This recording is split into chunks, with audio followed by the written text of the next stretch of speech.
large amounts of English spoken, particularly in a lot of the smaller shops and cafes. However, the main restaurants and big shops, of course, mostly people speaking English. Also, there's a big difference between the Kazakh-speaking population and the Russian-speaking population here. So Russian really is the dominant language for Almaty. I wish I could speak Russian, but I'm not a linguist, so unfortunately this is not something I'm ever going to be able to learn. Of course you don't need to, but it always helps if you know the local language.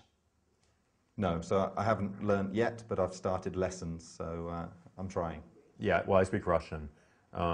I actually, I studied Kazakh and I used to speak it, but I'm just way out of practice because I cover all 5 countries of Central Asia. So I understand a little bit of Kazakh, but I don't really speak it. But Russian I'm pretty fluent in. Yeah. Currently I am learning the language by a CD. My experiences using the CD are good. However, when I try and use the language with a local, they speak so fast that I don't always understand.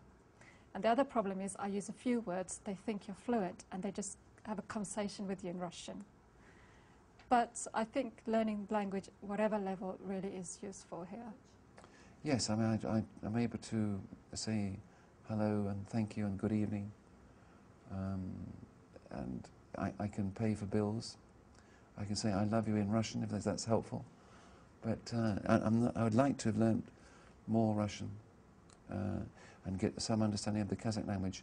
And I did actually have lessons when I came, but the job became more and more demanding. I just haven't been able to keep it up. So I'm afraid my Russian is chut-chut.